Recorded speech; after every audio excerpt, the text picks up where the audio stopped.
नमस्कार मेरी प्यारी लॉयल फैमिली, मैं हूं आपका मिस्टर एक्स और आज के पॉडकास्ट में आपके लिए लेकर आ चुका हूं एक ऐसे हाईवे की बहुत ही खौफनाक कहानी जिसे जानने के बाद शायद आप कभी सपने में भी उस हाईवे पर जाना नहीं चाहेंगे। ये हाईवे रांची से जमशेदपुर के बीच में है, NH 33, और इसी हाईवे पर साल 2018 में एक बहुत ही भयानक घटना हुई थी और उस घटना के बाद आज तक उस हाईवे पर जाने की कोई भी हिम्मत नहीं करता है। हालांकि दिन में तो वहां से बहुत सारे साधन गुजरते हैं, लेकिन रात बिरात केवल इमरजेंसी के समय ही वहां से साधन गुजरते हैं। और साथियों, ये स्टोरी हमें भेजी है एक सब्सक्राइबर ने जो वहां के ही रहने वाले हैं, तो आज आपको एक रियल सब्सक्राइबर के द्वारा भेजी हुई कहानी सुनने को मिलने वाली है। उस सब्सक्राइबर में हमें बताया है कि 2018 में वहां पर एक एक करके लगातार 5 लोगों की लाशें बरामद हुई थीं और उन लाशों की हालत इतनी भयानक और विभत्स तरीके से मिली थी जिसे देखकर इंसान का दिमाग भी चकरा जाए। अब देखिए, पुलिस तो केवल उन्हीं चीजों को मानती है जो उन्हें सबूतों के रूप में फिजिकली देखने को मिलता है। भूत प्रेत जैसी चीजों को कोर्ट और न्यायपालिका नहीं मानती है। लेकिन अगर आप भी उन लाशों को देखते तो कोई भी कह सकता था कि इन लाशों के पीछे कोई ना कोई अन्य अननेचुरल ताकत है। तो ये पूरी स्टोरी 5 दोस्तों से जुड़ी हुई है और उनमें से आज एक दोस्त जिंदा है, लेकिन वो जिंदा भी मरे हुए के बराबर है क्योंकि वो उस घटना के बाद पूरी तरह से पागल हो चुका है। और अभी तक तो वो पागल है, लेकिन आगे आकर हो सकता है कि उसकी मौत भी हो जाए, क्योंकि जो चीज उसे दिखाई देती है उसने उसको पागल बनाकर छोड़ दिया है। तो एक बार सभी फैमिली मेंबर्स कमेंट्स में अपना परिचय जरूर कर लें, और हाँ, जो फैमिली मेंबर्स नहीं है तो भैया चैनल को सब्सक्राइब करें और इस फैमिली का हिस्सा बन जाइए। तो चलिए स्टोरी को शुरू करते हैं। NH 33 हाईवे जो रांची से जमशेदपुर की ओर जाता है, इस हाईवे पर एक सुनसान इलाका भी पड़ता है।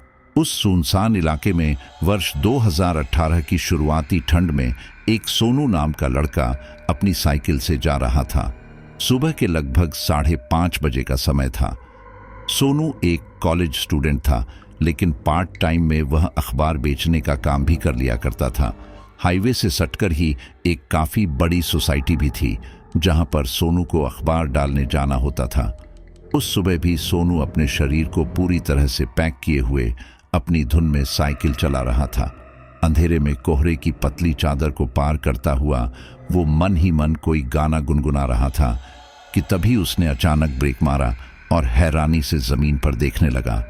उसे डरावना एहसास हुआ, इसलिए उसने जल्दी से टॉर्च निकाली और फिर सड़क पर टॉर्च मारी।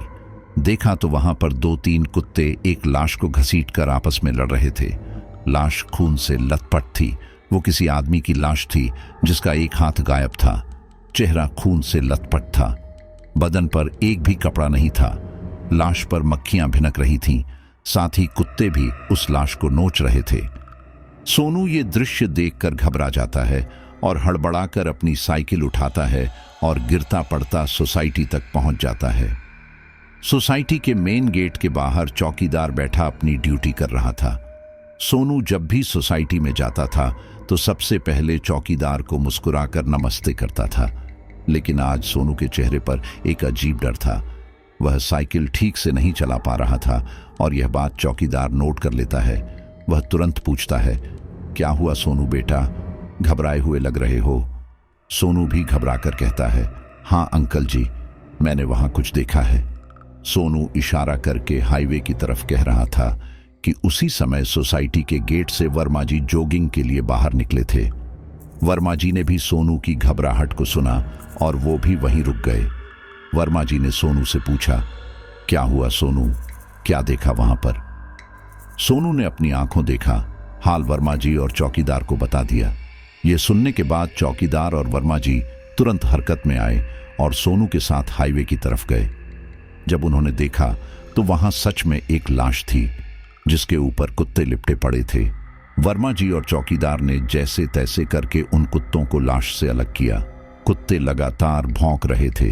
धीरे धीरे दिन भी निकलने लगा था और आसपास उजाला हो गया था। लाश की हालत बहुत बुरी थी।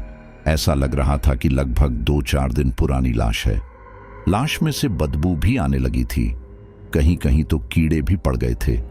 वर्मा जी बिना देरी किए तुरंत पुलिस को फोन लगाते हैं और हाईवे पर आने के लिए कहते हैं।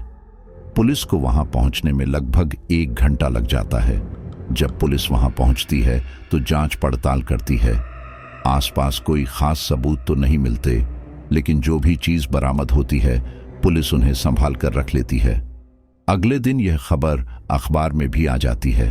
अखबार में लाश का सड़क पर पड़ा हुआ फोटो भी प्रिंट था। प्रिंट कराने की वजह यही थी कि हो सकता है कोई इसे पहचान ले, क्योंकि लाश के पास से उसका कोई भी आइडेंटिटी प्रूफ नहीं मिला था। इधर लाश का पोस्टमार्टम भी हो रहा था। पोस्टमार्टम करने पर पता चला कि शरीर के अंदर खून की जगह काले रंग का पदार्थ पाया गया है। खून का एक कण भी लाल रंग का नहीं था। डॉक्टर के लिए ये थोड़ी अजीब बात थी और उन्हें समझ भी नहीं आ रहा था कि आखिर यह काला पदार्थ क्या है। डॉक्टर ने पुलिस वालों को भी उस काले पदार्थ के बारे में बताया तो पुलिस वालों ने कहा कि आप इसे एग्जामिन कराइए। हो सकता है ये किसी प्रकार का जहर हो जिसने खून का रंग ऐसा कर दिया हो। डॉक्टर तुरंत उस काले पदार्थ को जांच के लिए दिल्ली भिजवा देते हैं। साथ ही पुलिस वाले उस लाश की पहचान में लगे हुए थे। इस सिलसिले में वे लोग अन्य पुलिस स्टेशन पर संपर्क करते हैं कि शायद कोई गुमशुदगी की रिपोर्ट आई हो। वहीं दूसरी ओर उस हाईवे से लगभग 10 किलोमीटर दूर एक मोहल्ला था जहां अधिकतर लोग मिडिल क्लास ही थे। उस मोहल्ले के रहने वाले थे 2 लड़के, 2 जवान लड़के, अक्षय और सचिन। दोनों ही आवारा लड़के थे और कॉलेज स्टूडेंट थे। पढ़ाई में ज्यादा मन नहीं लगता था, घर में भी अक्सर डांट खाया करते थे। वे दोनों एक रात मोहल्ले के ही चाय की टपरी पर बैठे हुए बातें कर रहे थे। अक्षय ने कहा, हम कई दिन से काम पर नहीं गए हैं, आज चलते हैं यार। सचिन बोला, क्यों, क्या हुआ, पैसे खत्म हो गए क्या? अक्षय ने कहा, हाँ यार, गंजा फूंक लिया। सचिन गुस्से में बोला, अबे तुझे कितनी बार मना किया है, इस आदत को छोड़ दे, यह बहुत बुरी बला है। मेरे घर वालों को पता चल गया ना तो तेरे साथ उठना बैठना बंद कर देंगे। वो क्या, मैं खुद ही तेरे साथ उठना बैठना बंद कर दूंगा। शराब सिगरेट तक तो सही था, लेकिन इतना आगे नहीं जाना है। अक्षय बोला, यार तू मुझे ज्ञान मत दे, बता चलना है या नहीं। सचिन शांत बैठा रहता है। अक्षय कहता है, चल अच्छा ठीक है, इस बार 60 13 40 मेरा। यह सुनकर सचिन कहता है, ठीक है तो मैं अरुण को फोन करता हूं। अक्षय कहता है, कोई फायदा नहीं है, उसका नंबर बंद जा रहा है। सचिन बोला, और जतिन का? अक्षय ने कहा, वह अपने मामा के घर गया है। सचिन बोला, अरे तो चल हिमांशु को ही फोन कर लेता हूं, अब हम दोनों अकेले थोड़ी जाएंगे।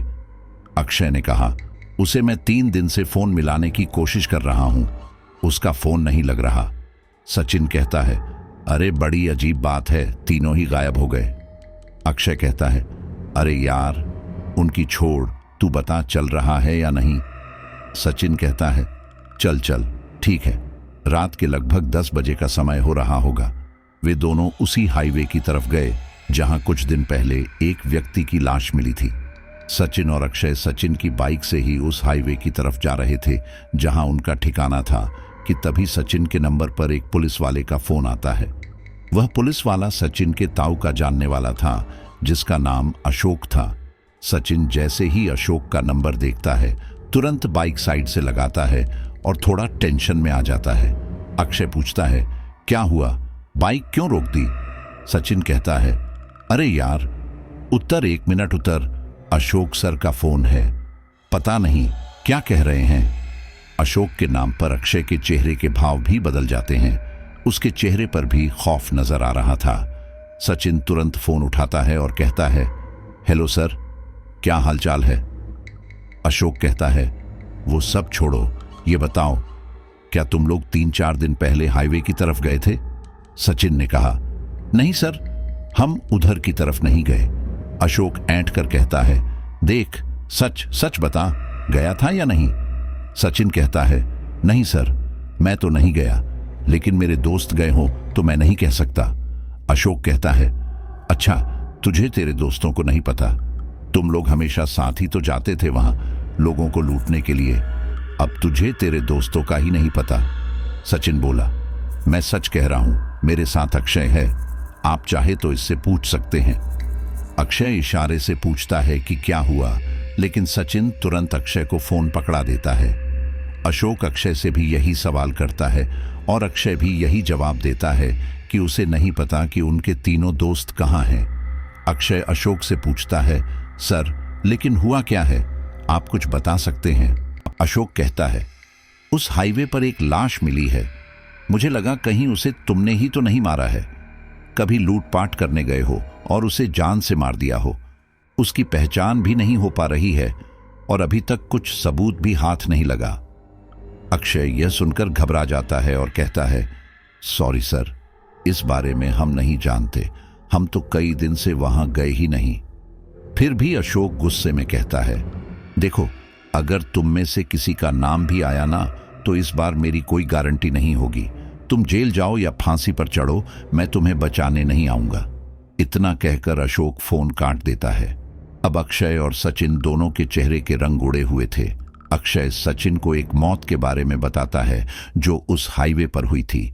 सचिन कहता है, अब क्या करें, उस साइड चलें या नहीं? कहीं ऐसा ना हो कि वहां पुलिस का पहरा हो। अक्षय भी डरा हुआ था, लेकिन उसे पैसों की सख्त जरूरत थी। वह कहता है, यार एक बार चलकर देखते हैं, आज किसी को तो लूटना ही होगा, वरना गुजारा नहीं होने वाला। दरअसल अक्षय, सचिन, हिमांशु, जतिन और अरुण ये पांचों पक्के दोस्त थे। अक्षय पूरी तरह से निठल्ला आदमी था, जबकि सचिन एक कपड़े की दुकान पर काम करता था, साथ ही पढ़ाई भी करता था। वहीं दूसरी ओर अरुण, जतिन और हिमांशु अभी केवल कॉलेज में ही पढ़ रहे थे। सभी लोग मध्यम वर्गीय परिवार से ताल्लुक रखते थे, जिनमें अक्षय तो सबसे ज्यादा गरीब था। सचिन और अक्षय को शराब की आदत थी, बाकी थोड़े ठीक ठाक थे, लेकिन जब से वे तीनों अक्षय और सचिन के संगत में आए थे, तब से उन्हें भी चोरी करना, लूटपाट करना, शराब सिगरेट की लत लग चुकी थी और इसीलिए वे लोग 933 की सुनसान सड़कों पर अक्सर लोगों को लूटा करते थे और उसी से अपने खर्चों को पूरा किया करते थे। अक्षय के कहने पर सचिन अपने अड्डे पर पहुंच जाता है। दरअसल उस हाईवे के दोनों ओर सुनसान रास्ता और जंगली एरिया था। उसी सुनसान इलाके में एक पुराना टूटा फूटा ट्रक भी था, जो इन लोगों का ठिकाना था। जब इन लोगों को अपनी प्राइवेट पार्टी करनी होती थी, तो ये लोग उसी ट्रक पर जाते थे। अक्षय और सचिन अपने अड्डे पर पहुंचकर ट्रक के अंदर जाते हैं। अक्षय कहता है, यार पिछले दिनों एक लाश मिली थी, क्या तुझे लगता है कि आज यहां से कोई गुजरेगा? सचिन कहता है, कह नहीं सकता, यह तो देखने पर ही पता चलेगा। चल गाड़ी की नंबर प्लेट बदल। अक्षय ने बाइक की नंबर प्लेट बदली और अपने अड्डे से मुख्य सड़क तक आने लगे। दोनों बाइक पर ही थे कि अचानक बाइक के टायर की हवा निकल गई। अक्षय ने सचिन से पूछा, क्या हुआ, टायर गया क्या? सचिन ने कहा, हाँ ऐसा ही लगता है, तू उतर। सचिन टायर देखता है तो सच में टायर पंचर हो चुका था। वह कहता है, अब क्या करें, पैदल ही चले क्या? अक्षय कहता है, चल पैदल ही चलते हैं, हमारे पास ज्यादा समय नहीं है, ज्यादा देर कर दी तो कोई मिलेगा भी नहीं। वे दोनों अपनी बाइक उस जंगल में खड़ी करके सड़क की ओर आने लगते हैं। तभी सचिन और अक्षय को अपने पीछे किसी के चलने की आवाज आती है। सचिन आगे चल रहा था और अक्षय पीछे चल रहा था। अक्षय को ऐसा महसूस होता है जैसे उसके कंधे पर किसी ने हाथ रखा। अक्षय एकदम सहम गया था। वह घबरा कर पीछे मुड़ता है, लेकिन पीछे कोई नहीं था। वह एक नजर इधर उधर मारता है और फिर वापस सचिन की तरफ मुड़ता है, लेकिन अब सचिन भी उसके सामने नहीं था। अक्षय एकदम चौंक जाता है, अरे सचिन, सचिन कहाँ है तू? 2 सेकंड के अंदर सचिन अक्षय की नजरों से ओझल हो चुका था। जगह कोई तंग नहीं थी, दूर दूर तक केवल पेड़ पौधे ही थे। सचिन का यूं गायब होना अक्षय के मन में डर की लहर पैदा कर देता है। अक्षय घबराकर सचिन को आवाज लगता है, लेकिन सचिन ना तो कोई जवाब देता है और ना ही दिखाई देता है। तभी उसे अपनी बाइक स्टार्ट होने की आवाज आती है, जिसे ये लोग काफी पीछे छोड़ आए थे। अक्षय सोच में पड़ जाता है कि सचिन तो अभी यहीं खड़ा था और अब उसकी बाइक कौन चला रहा है। वह सोचता है कि कहीं यहां कोई और आदमी तो नहीं है। अक्षय वापस ट्रक की तरफ जाता है तो देखता है कि ट्रक अपने आप हिल रहा है। अक्षय सचिन को आवाज लगाता है, सचिन क्या तू अंदर है? सचिन यार डरा मत, देख बाहर आ जा। अक्षय उस ट्रक से थोड़ी दूरी पर एक पेड़ के नीचे खड़ा था। तभी ट्रक का हिलना बंद हो जाता है और उस ट्रक से धुआं उठता हुआ नजर आता है। अक्षय सोचता है कि कहीं ट्रक में आग तो नहीं लग गई। यह सोचकर वह आगे बढ़ता ही है कि तभी पेड़ की एक मोटी शाखा अक्षय के ऊपर गिरती है, लेकिन अक्षय बाल बाल बच जाता है। इतना ही नहीं, जैसे ही वो अपनी जगह से हटता है वैसे ही एक दूसरी शाखा अक्षय पर गिरने वाली थी, लेकिन किस्मत से अक्षय बच जाता है। अक्षय उस घटना से थर थर कांपने लगता है। वह भागता हुआ ट्रक के पास जाता है और एक बार फिर सचिन को आवाज लगाता है, सचिन यार कहाँ है तू? मुझे डर लग रहा है। इतना कहते हुए वो ट्रक की लोरी में चढ़ जाता है। ट्रक में इनका ही कुछ टूटा फूटा सामान जैसे कुर्सी, शराब की बोतलें, गिलास इत्यादि पड़े हुए थे। तभी एक हंसी की आवाज गूंजती है। अक्षय डर जाता है। अक्षय उस लोरी के एक कोने में चुपचाप बैठ जाता है। उसे लग रहा था कि यहाँ कोई और भी है जो शायद इनसे भी ज्यादा खतरनाक है। ट्रक में चारों तरफ अंधेरा था। उस ट्रक की लोरी के पीछे का दरवाजा टूटा हुआ जमीन पर पड़ा था। उस दरवाजे को ही ट्रक में चढ़ने के लिए एक ढलान बना रखा था, लेकिन जैसे ही अक्षय उस ट्रक में एक कोने में छिपकर बैठ गया था वैसे ही तेज हवा चलने लगी। हवा नहीं, तूफान। आवाज के साथ पेड़ों के पत्ते जोर जोर से हिलने लगे। धूल मिट्टी हवा में घुलने लगी। अक्षय ट्रक में कोने से बैठा बाहर का नजारा देख रहा था जो बिल्कुल धुंधला था। उसे कुछ भी साफ नजर नहीं आ रहा था। बाहर की धूल मिट्टी ट्रक के अंदर भी आ रही थी। ट्रक में पड़ा सामान तूफान की वजह से इधर उधर गिर रहा था। ठीक उसी वक्त वह दरवाजा जो उस ट्रक में चढ़ने का ढाल बना हुआ था वह अपने आप हवा में उड़ा और वापस ट्रक के दरवाजे जैसा बन गया। उस दरवाजे में दो पलड़े थे। वे दोनों पलड़े कुछ देर आपस में टकराते रहे और फिर अचानक बंद हो गए।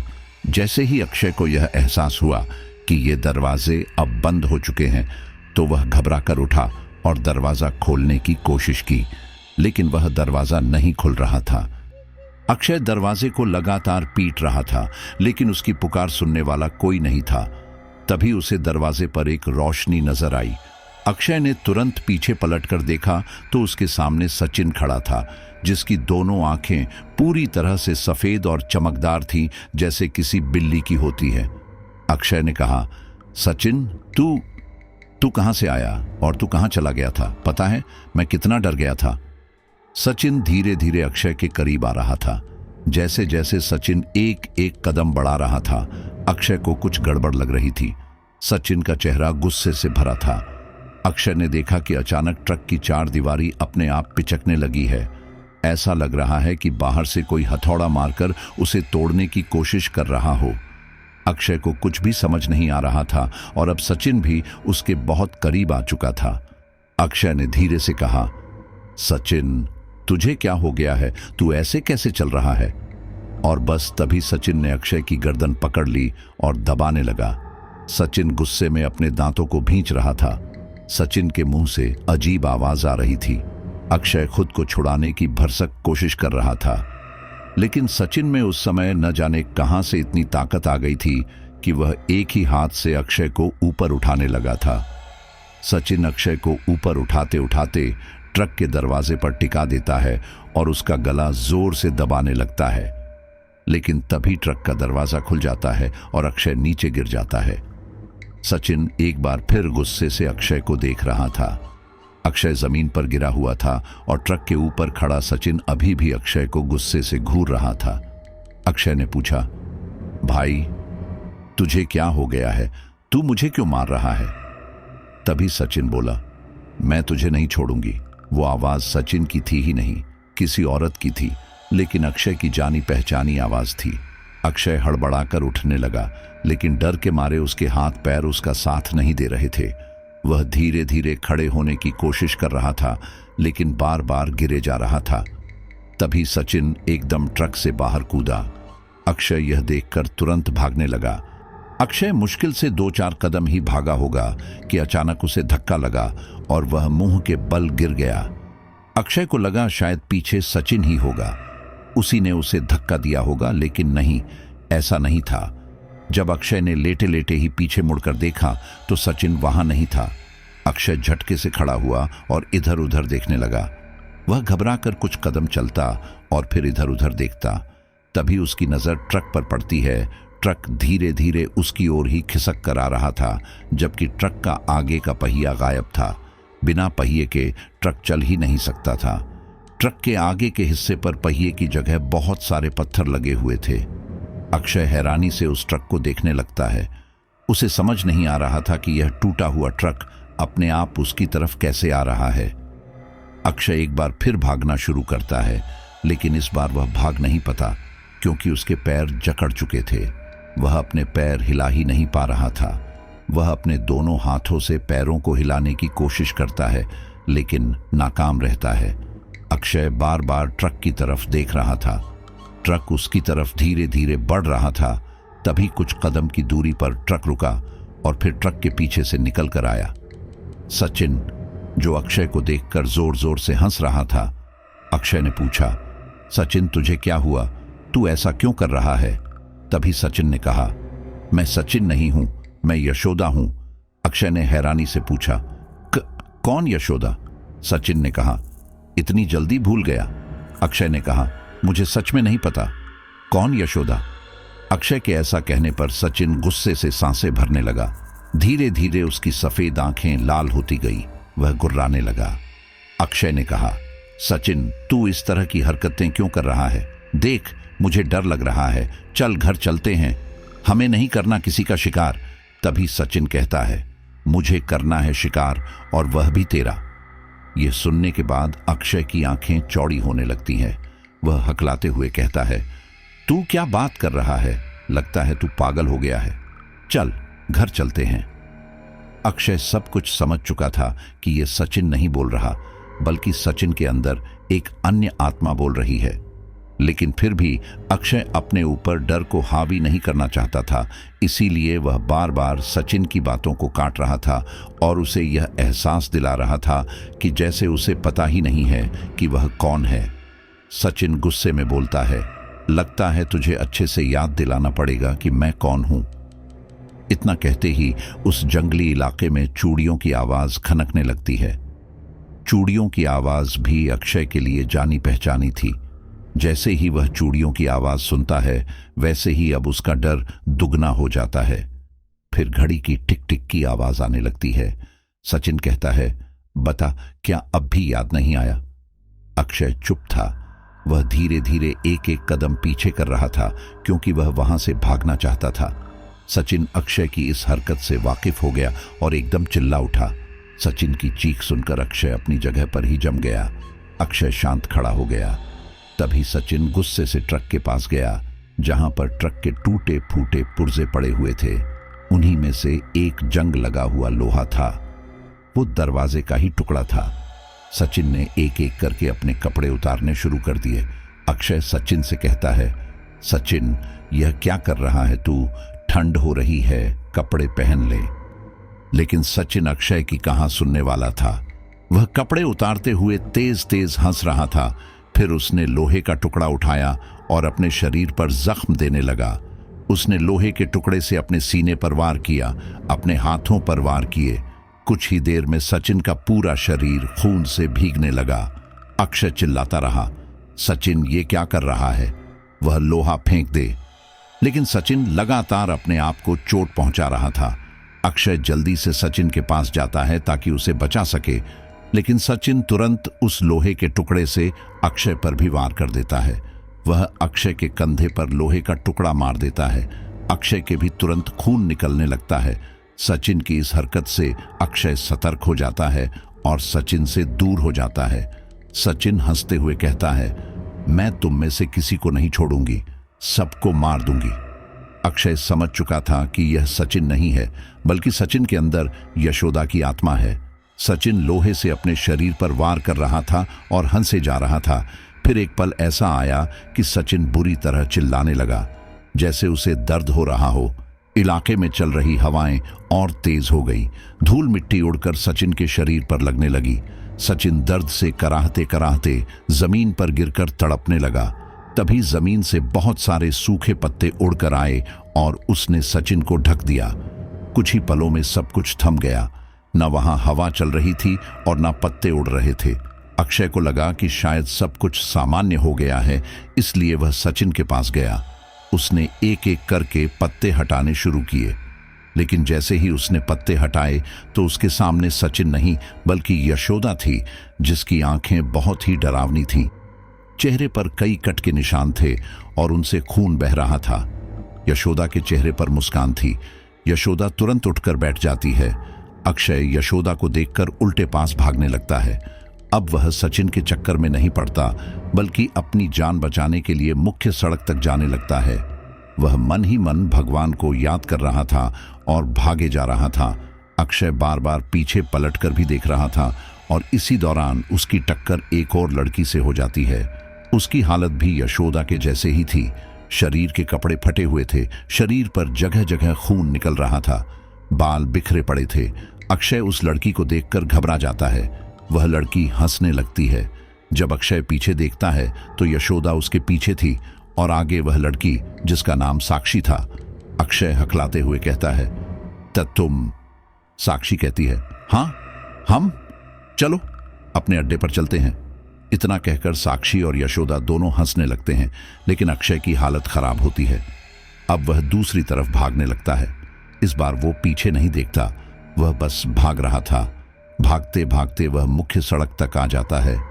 अब वह सड़क के सीध में भाग रहा था। उस जंगल में अभी भी साक्षी और यशोदा की हंसी की आवाज आ रही थी और ऐसा लग रहा था जैसे बहुत करीब से आ रही हैं। तभी अक्षय को सड़क पर ट्रक गुजरता दिखता है। अक्षय तुरंत उस ट्रक को रुकने का इशारा करता है और वह ट्रक वाला गाड़ी रोक भी लेता है। अक्षय की सांस बहुत ज्यादा फूल रही थी, उसके कंधे से खून भी निकल रहा था। ट्रक वाला जल्दी से नीचे उतरता है और अक्षय को अपने ट्रक में बैठाकर हॉस्पिटल के लिए ले जाता है। ट्रक वाला ही उसकी मरहम पट्टी कराता है। ट्रक वाला अक्षय से पूछता है, भाई तुम्हारे साथ ये क्या हो गया? क्या किसी ने मारा है? तो अक्षय कहता है, नहीं, उसका एक्सीडेंट हो गया, क्योंकि वह नहीं चाहता था कि यह मामला पुलिस तक पहुंचे। ट्रक वाला तो अक्षय की मरहम पट्टी कराकर चला जाता है और अक्षय अस्पताल में ही रहता है। सुबह हो जाती है और अक्षय अभी भी डरा सहमा अस्पताल की एक बेंच पर बैठा हुआ था। उसी समय अक्षय के नंबर पर अरुण का फोन आता है। अक्षय तुरंत हड़बड़ा जाता है और अपनी जेब से फोन निकलता है। देखता है तो अरुण का फोन था। वह तुरंत फोन उठाता है। अरुण कहता है, हेलो भाई, कहाँ है तू? अक्षय हकलाते हुए कहता है, अस्पताल में हूं। यह सुनकर अरुण घबरा जाता है और पूछता है, अस्पताल में क्यों? क्या हुआ? सब ठीक तो है ना? अक्षय कहता है, तू कहां पर है? अरुण कहता है, मैं तो घर पर ही हूं। कुछ दिनों से तबीयत ठीक नहीं थी और फोन भी टूट गया था, इसलिए बता नहीं पाया। अक्षय कहता है, वो आ गई है। अरुण कहता है, कौन? अक्षय कहता है, वो सबको मार देगी। अरुण कहता है, अरे कौन? तू क्या कह रहा है? तभी अरुण के फोन पर जतिन की कॉल आने लगती है। अरुण बात खत्म करते हुए कहता है, चल फोन रख, जतिन का बार बार फोन आ रहा है, देखता हूं क्या कह रहा है। उधर अक्षय को जब ये होश आता है कि दिन निकल चुका है तो वो वापस अपने घर जाता है और अरुण जतिन से बात करता है, हाँ भाई, घर आ गया क्या? जतिन कहता है, बस रास्ते में ही हूं। तेरे पास अशोक सर का फोन आया था क्या? अरुण हैरानी से कहता है, अशोक सर? वहीं जिन्होंने यशोदा मर्डर केस में हमारी मदद की थी। जतिन कहता है, हाँ वही। अरुण कहता है, नहीं तो क्यों, क्या हुआ? जतिन कहता है, मेरे पास आया था, उन्हें हिमांशु की लाश मिली है। कुछ दिन पहले उसका मर्डर हुआ था।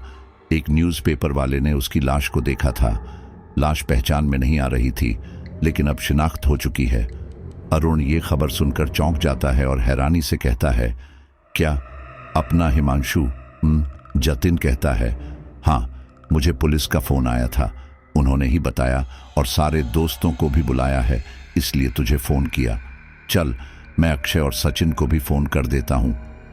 अरुण कहता है, अक्षय से अभी मेरी बात हुई थी, वो भी डरा डरा लग रहा था। शायद उसे हिमांशु की मौत के बारे में पता हो, लेकिन उसने मुझे कुछ नहीं बताया। वह ये कह रहा था कि वो आ गई है। क्या कह रहा था पता नहीं। मैंने फोन काट दिया। जतिन कहता है, चल ठीक है, मैं वहीं आकर बात करता हूं। तू अक्षय और सचिन से बात कर और मिलने के लिए बोल। इतना कहकर जतिन और अरुण फोन रख देते हैं। अरुण तुरंत अक्षय को फोन करता है और हिमांशु के बारे में बताता है, जिसे सुनकर अक्षय रोने लगता है। वह कहता है, हिमांशु ही नहीं, सचिन भी अब नहीं रहा। यह सुनकर अरुण और भी ज्यादा चौंक जाता है। एक के बाद एक बुरी खबरें सुनने को जो मिल रही थी। अरुण गुस्से से कहता है, तू क्या बकवास किए जा रहा है? ऐसा कर, तू जगराम की दुकान पर मिल, मैं वहीं आ रहा हूं। और जतिन भी अभी रास्ते में है, शायद 2-4 घंटे में वो भी आ जाएगा। अरुण भी टेंशन में आ चुका था, लेकिन वह उस समय जतिन को कुछ नहीं बताता। वह केवल अक्षय से मिलने अपने घर के पास के ही एक दुकान जगराम हलवाई के यहां पहुंच जाता है।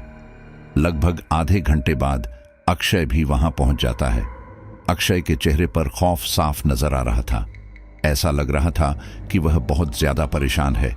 और अरुण देखते ही पूछता है, अक्षय क्या हुआ? तेरे चेहरे का रंग उड़ा उड़ा लग रहा है। और तू फोन पर क्या बकवास कर रहा था? सचिन कहाँ है? उसका नंबर नहीं लग रहा।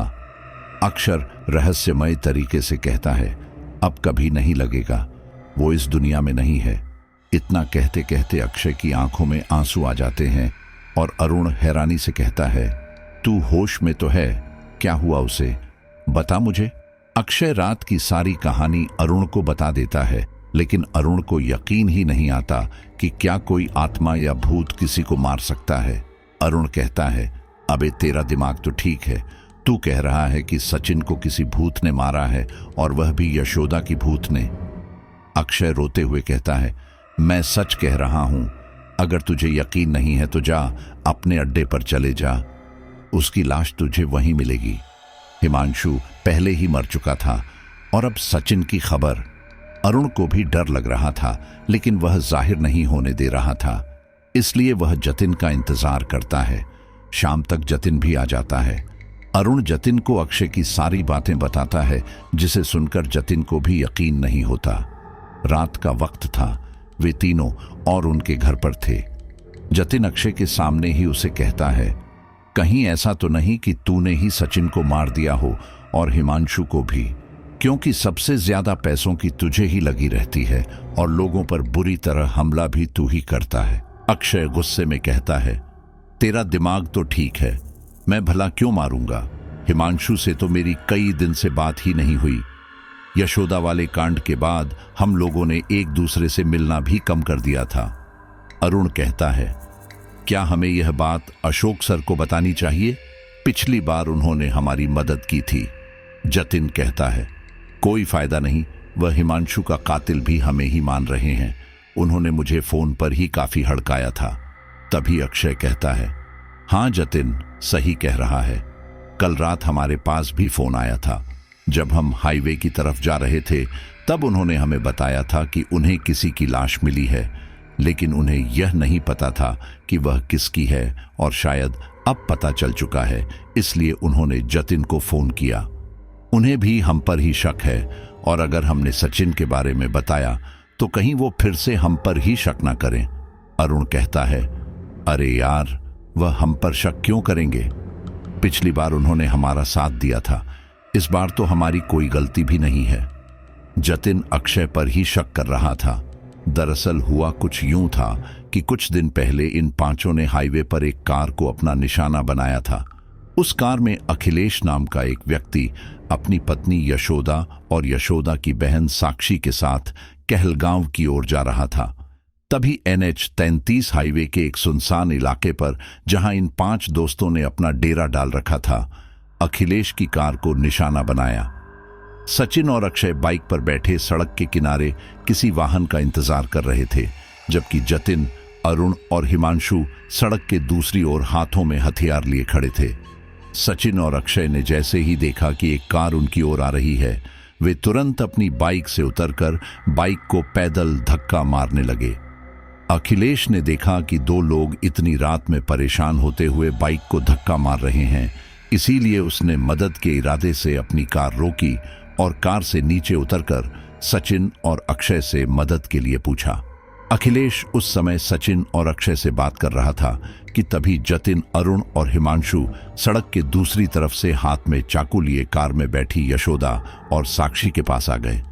कार की आगे की सीट का दरवाजा खुला हुआ था जहां से अखिलेश उतरा था। हिमांशु ने तुरंत कार में घुसकर यशोदा के गर्दन पर चाकू रख दिया।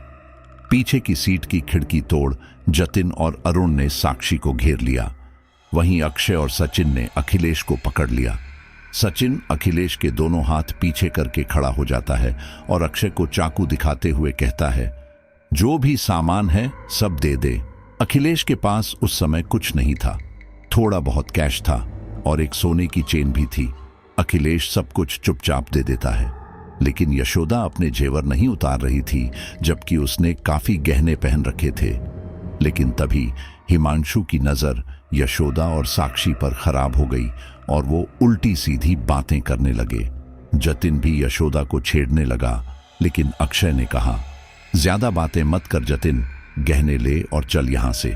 हिमांशु ने भी यशोदा और साक्षी को धमकी दी कि ये गहने उतार जल्दी, वरना जान से मार दूंगा।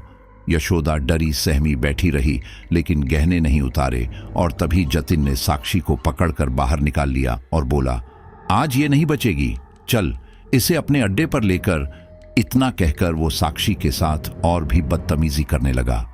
जब यशोदा को लगा कि बात इज्जत पर आ सकती है, तो उसने जल्दी से अपने गहने उतारने शुरू किए और बोली, लो लो, उसे छोड़ दो।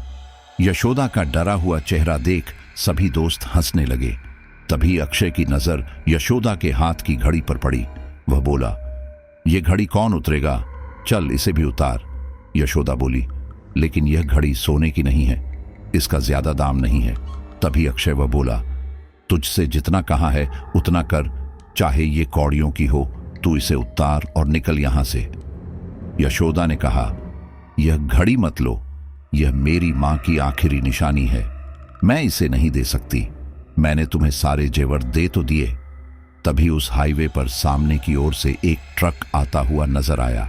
सचिन ने कहा, अबे यार जल्दी करो, फालतू की बकवास क्यों कर रहे हो, जो भी है जल्दी लो, सामने से कोई आ रहा है।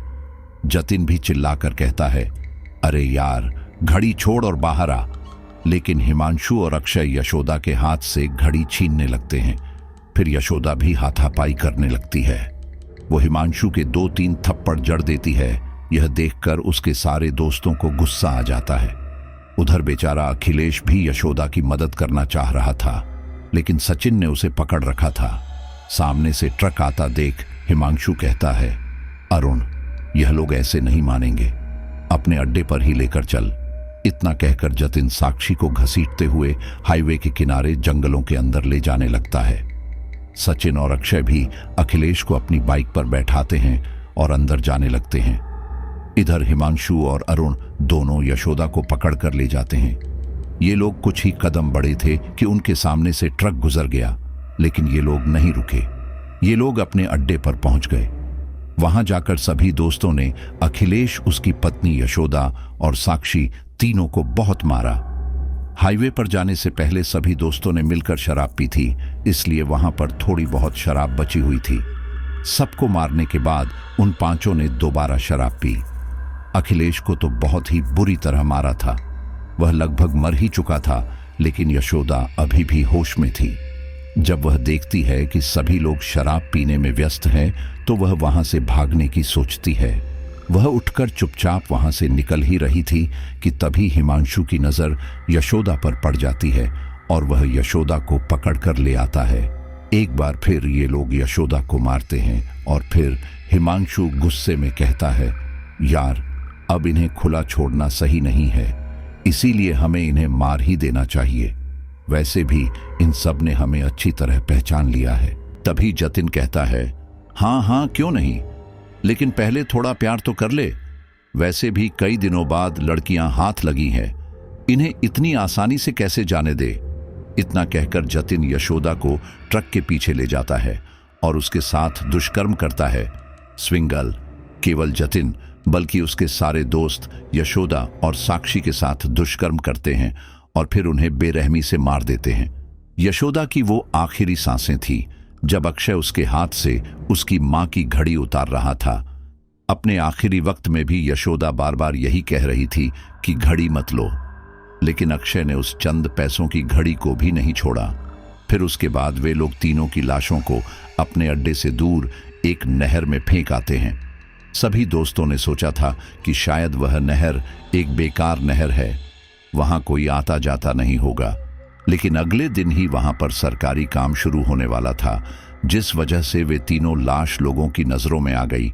और उस समय ये 5 लोग पुलिस की नजरों में आए भी थे, लेकिन सचिन के ताऊ के दोस्त अशोक ने इन 5 को बचा लिया था। वहां से कुछ सबूत भी मिले थे जिसे अशोक ने ही मिटा दिया था और सभी दोस्त बच गए थे। तभी अशोक को भी पता चला था कि इन लोगों ने पहली बार कोई चोरी नहीं की थी, बल्कि ये तो उनका हमेशा का ही काम था। लेकिन दोस्त के रिश्तेदार होने के नाते अशोक ने इन लोगों को यशोदा वाले केस से बचा लिया था। अब इस सुनसान हाईवे पर फिर से एक लाश का मिलना पुलिस के लिए गंभीर बात थी। जतिन को अक्षय की बात पर भरोसा नहीं हो रहा था, क्योंकि अक्षय हमेशा ज्यादा पैसों के लिए लड़ा करता था। इसकी एक वजह और थी, क्योंकि ज्यादातर मारपीट अक्षय ही करता था, बाकी लोग लूटपाट में बिजी रहते थे। जब अक्षय ने सचिन की मौत की कहानी सुनाई, तब जतिन को यही लगा कि अक्षय ने पैसों के पीछे सचिन को मार दिया होगा। अरुण जब वॉशरूम के लिए जाता है, तब जतिन अरुण से अकेले में बोला, देख, मुझे अक्षय की बात पर डाउट है, एक काम करेंगे, हम लोग खुद वहां जाकर देखेंगे। अरुण ने कहा, और अगर सच में वहां यशोदा की आत्मा हुई तो?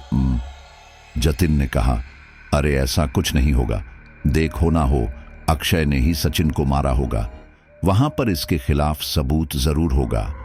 हम सबूत अशोक सर को दे देंगे और कुछ नहीं पता हिमांशु को भी इसी ने मारा हो।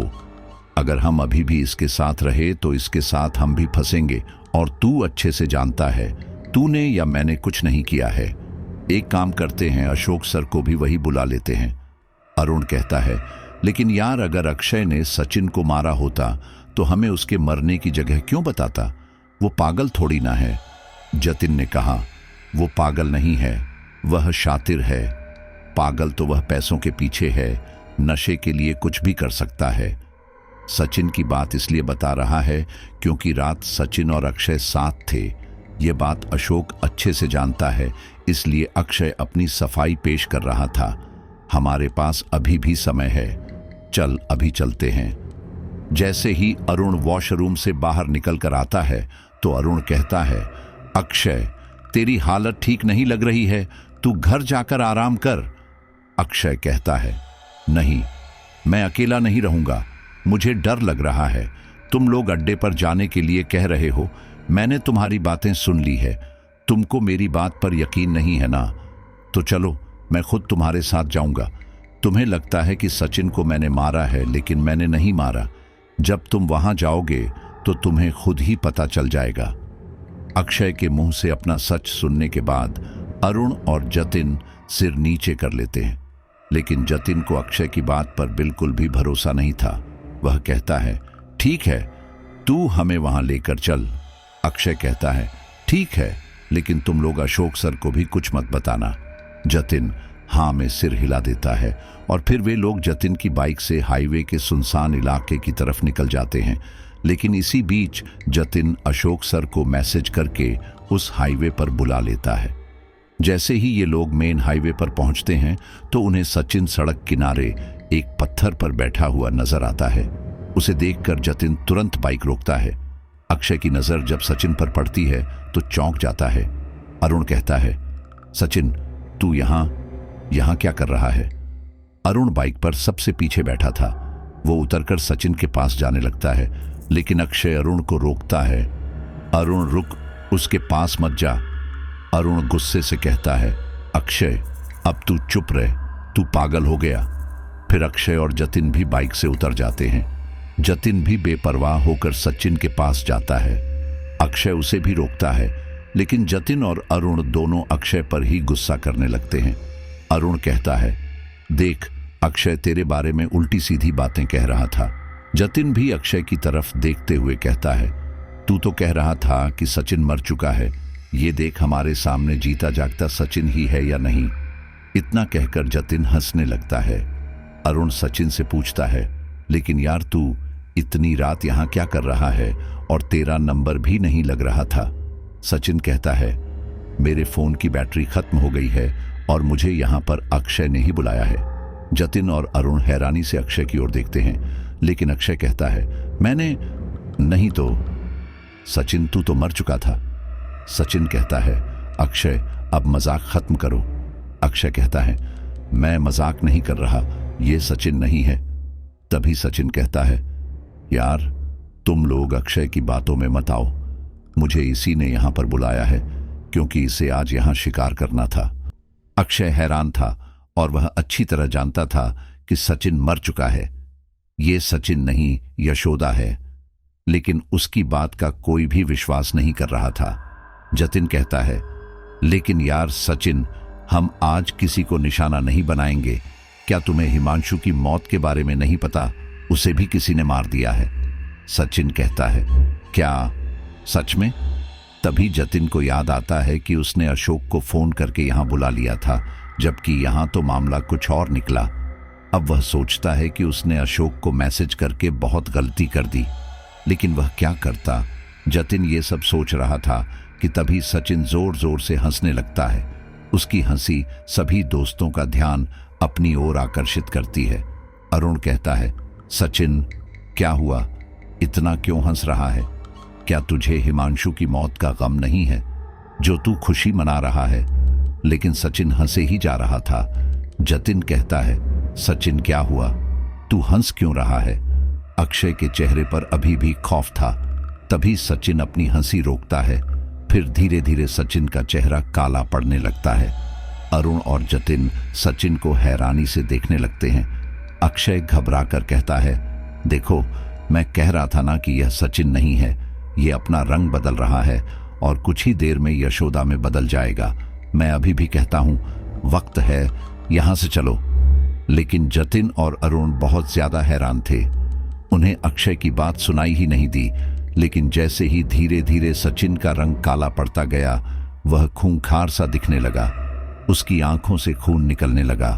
धीरे धीरे उसके शरीर पर कट के निशान जाहिर होने लगे, ठीक वैसे ही जैसे उसने अपने आप को मारा था। यह सब सामान्य नहीं था।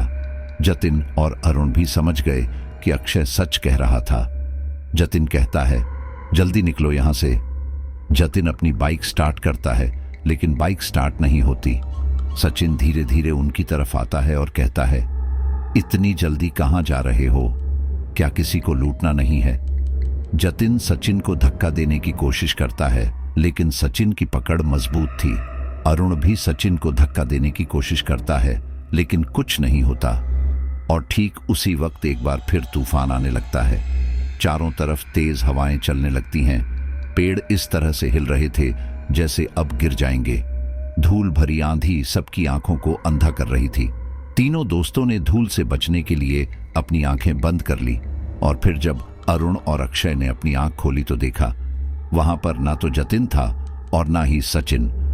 अरुण हैरानी से बोला, जतिन कहां गया? अक्षय ने कहा, मैंने तुमसे कहा था कि यहां मत आओ, उसे यशोदा ले गई होगी। वह सचिन नहीं था, लेकिन तुम लोगों ने मेरी एक नहीं मानी। अरुण कहता है, अरे अब क्या करें? जतिन तो अभी यहीं था ना, उसे ढूंढ। अक्षय कहता है, मुझे लगता है जतिन हमें अपने अड्डे पर ही मिलेगा। अरुण पूछता है, वहां उस ट्रक पर? अक्षय कहता है, हाँ जल्दी चल, इससे पहले कि वह जतिन को मार दे। अरुण और अक्षय जंगल में जाने लगते हैं।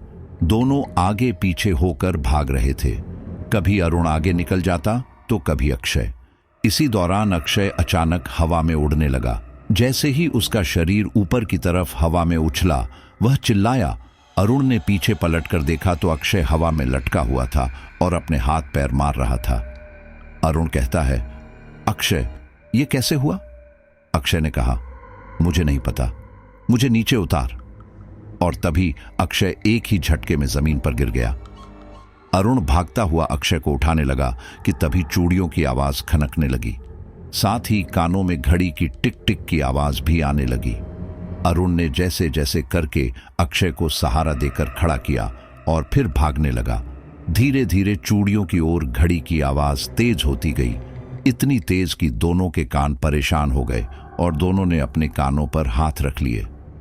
अब अक्षय और अरुण भाग नहीं पा रहे थे। उन्हें वो आवाज बहुत परेशान कर रही थी।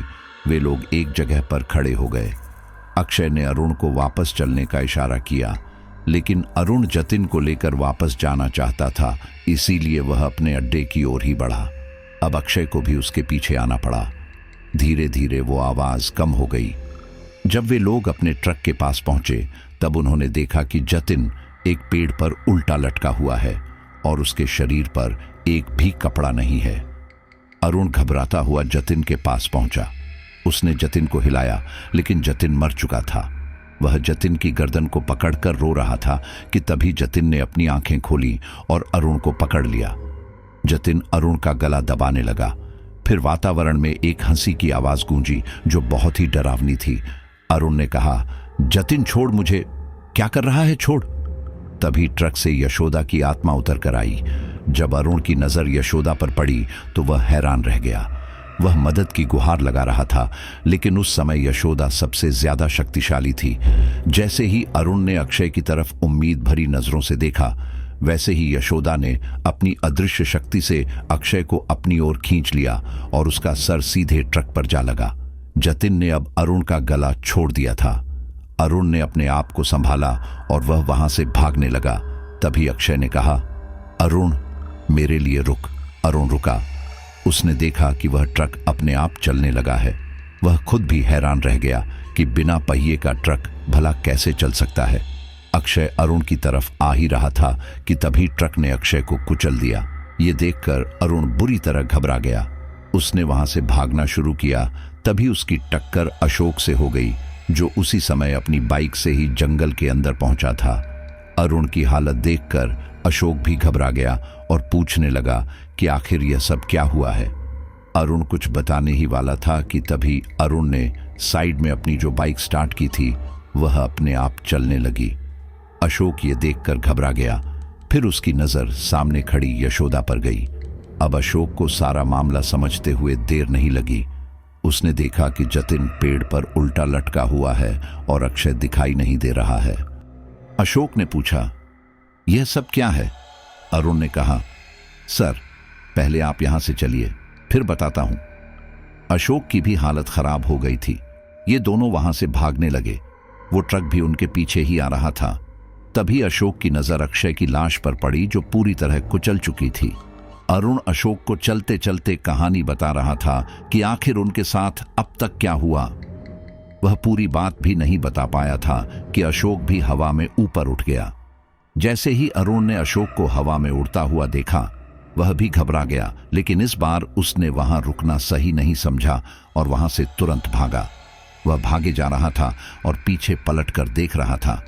उसने देखा जैसे ही वह ट्रक अशोक के बिल्कुल करीब आया, एकदम अशोक जमीन पर गिर गया और उस ट्रक ने अशोक को भी कुचल दिया। इधर अरुण मेन हाईवे तक पहुंच चुका था। अब वह सड़क पर भाग रहा था। सड़क के किनारे जो पत्थर था जिस पर सचिन बैठा हुआ था, वह काफी बड़ा पत्थर था, लेकिन वह लुढ़कते लुढ़कते अरुण के पीछे आ रहा था। अब अरुण रुक नहीं सकता था, वह भागे जा रहा था। थोड़ा आगे जाकर एक मोड़ आया। तब अरुण की नजर कुछ साधुओं पर पड़ी जो भजन कीर्तन करते हुए कहीं जा रहे थे। अरुण तुरंत उनके पास गया। साधुओं ने जब अरुण की हालत देखी तो वे भी चिंतित हो गए। अरुण ने कहा, मुझे बचा लो, मुझे बचा लो। अरुण ने अपने पीछे की तरफ इशारा किया तो साधु ने देखा कि एक पत्थर अपने आप लुढ़कता हुआ अरुण की तरफ आ रहा है। उन साधुओं को समझते हुए देर नहीं लगी कि मामला प्रेत आत्मा का है। उनमें से एक साधु ने कहा, बेटा तुम यहीं रुको। बाकी 3 साधु उस पत्थर के सामने गए और उन्होंने कुछ मंत्र पढ़े। उसके बाद वह पत्थर वहीं रुक गया और कई टुकड़ों में बिखर गया। फिर वे साधु वापस अरुण के पास आए और उससे सारी बात जानी चाहिए। अरुण ने सब कुछ बता दिया। अरुण हाथ जोड़कर उन साधुओं के आगे रो रहा था और अपने जीवन की भीख मांग रहा था। उनमें से एक साधु ने अरुण के सिर पर हाथ रखा और अपनी आंखें बंद की। जब उन्होंने अपनी आंख खोली तो कहा, वह प्रेत आत्मा इससे अपना बदला लेकर ही रहेगी, चाहे ये कहीं भी चला जाए। अरुण कहता है, नहीं, मुझे बचा लो, मैं मरना नहीं चाहता, मैं सरेंडर कर दूंगा, मैं खुद पुलिस को बताऊंगा कि मुझसे क्या गुनाह हुआ है, लेकिन प्लीज मुझे बचा लो। तभी वह साधु कहता है, यह तो तुम्हें करना ही होगा, वरना तुम मारे जाओगे। हम तुम्हारे साथ पुलिस स्टेशन चलते हैं, तुम अपना जुर्म कबूल कर लो, हो सकता है वह आत्मा तुम्हें छोड़ दे। इसके बाद वे चारों साधु अरुण को पुलिस स्टेशन ले जाते हैं, जहां पर अरुण अपना सारा जुर्म कबूल कर लेता है। उस रात जाते जाते एक साधु अरुण को एक ताबीज देते हैं और कहते हैं, मरते दम तक इसे अपने गले से मत उतारना। अरुण वो ताबीज उसी समय पहन लेता है। अरुण के इकबालियां जुर्म के बाद उस पर तुरंत कार्यवाही नहीं होती है। पहले सबूत को इकट्ठा किया जाता है, फिर कई दिन तक केस चलता है। उसके बाद साबित होता है कि अरुण और उसके दोस्तों ने मिलकर कई लूटपाट की वारदातों को अंजाम दिया है। लेकिन उस दिन के बाद से अरुण को यशोदा हर जगह दिखाई देती है। हालांकि यशोदा अरुण को नुकसान नहीं पहुंचा पाती, लेकिन कभी वह उसके सामने आकर हंसती है तो कभी उसके दोस्तों के रूप में आती है। जिस समय अरुण पर केस चल रहा था, वह उल्टी सीधी हरकतें कर रहा था। ऐसे में सभी ने समझा कि अरुण पागल हो चुका है और कुछ को लगा कि इस केस से छुटकारा पाने के लिए अरुण पागलों जैसी हरकतें कर रहा है, लेकिन ऐसा नहीं था। जब अरुण का चेकअप कराया गया तब पता चला कि सच में अरुण के दिमाग पर किसी सदमे ने बहुत गहरा असर डाला है। इसके बाद कोर्ट ने उसे जेल से रिहा करके पागल खाने में भर्ती कर दिया। आज भी अरुण पागलों जैसी बातें करता है। वह बार बार इस घटना को दोहराता रहता है। कुछ लोग उसकी बातों पर यकीन करते हैं और कुछ पागल कहते हैं। और शायद वे चारों साधु जानते थे कि यशोदा अरुण को किसी भी हाल में नहीं छोड़ेगी, चाहे वह अपना जुर्म कबूल ही क्यों न कर ले। और इसीलिए उन्होंने उसे सुरक्षा कवच के रूप में एक ताबीज दे दिया था। लेकिन फिर भी अशोक का दिमाग पूरी तरह से खराब हो चुका था। भले ही वह जिंदा है, लेकिन मरे हुए के बराबर। जब यह खबर आसपास के इलाकों में फैली तो हाईवे पर रात को जाने से हर कोई कतराने लगा, और आज भी वो हाईवे सुनसान ही है। कुछ लोग कहते हैं कि आज भी यशोदा की आत्मा वहां भटकती है। पुलिस को जब वहां से सभी की लाशें मिली थीं तो सभी के शरीर से वो काला पदार्थ मिला था, लेकिन आज तक पता नहीं चल पाया कि वो था क्या। तो साथियों, ये थी NH-33 की वो भयानक हादसे की कहानी, जिसकी वजह से वो हाईवे शापित हो चुका है और आज भी वहां से गुजरने में लोग कतराते हैं। लेकिन इतना है कि उस दिन के बाद से वहां पर कभी भी कोई हादसा नहीं हुआ है। केवल उन 5 दोस्तों की लाश मिलने के बाद ऐसी कोई न्यूज़ वहां से सुनने को नहीं मिली है। लेकिन फिर भी लोगों को वहां पर कुछ ऐसा महसूस होता है, कुछ ऐसी आवाज़ें आती है, पायल की खनक की आवाज़ आती है और अजीबोगरीब आवाज़ें आती है। उसी वजह से लोगों को डर लगता है। लेकिन कोई भी बड़ा हादसा अब तक देखने को वहां पर नहीं मिला है। तो इसका एक बड़ा कारण ये हो सकता है कि यशोदा की आत्मा ने उन दोस्तों से बदला ले लिया है और केवल एक दोस्त रह गया जिसको उसने पागल करके छोड़ दिया है। शायद यही वजह है कि यशोदा की आत्मा हाईवे के बाकी लोगों को कोई नुकसान नहीं पहुंचाती, लेकिन अपने होने का वहां पर एहसास जरूर करवाती रहती है। तो साथियों, स्टोरी आपको कैसे लगी? मुझे उम्मीद है कि आपको बहुत पसंद आई होगी, और कमेंट्स में मैं आपकी बातों का वेट जरूर करूंगा। बहुत कम साथी ही ऐसे होते हैं जो आखिर तक स्टोरी सुनते हैं, लेकिन जो आखिर तक सुन रहे हैं उनका मैं तहे दिल से शुक्रिया करता हूं। और अब उन साथियों का नाम लेते हैं जिन्होंने पिछली कुछ स्टोरीज पर अपने नाम हमें सजेस्ट किए हैं। अहसान बरेली, दीपा शाह, शालिनी USA, राधिका वृंदावन, सचिन गोस्वामी, जितेंद्र कुमार प्रयागराज, यास्मीन कोलकाता, राज जयपुर, रिया कोलकाता, रविंद्र पासवान, नसीम कादरी, मुंबई। सभी साथियों का दिल से धन्यवाद। मिलता हूं आपसे नेक्स्ट स्टोरी पर।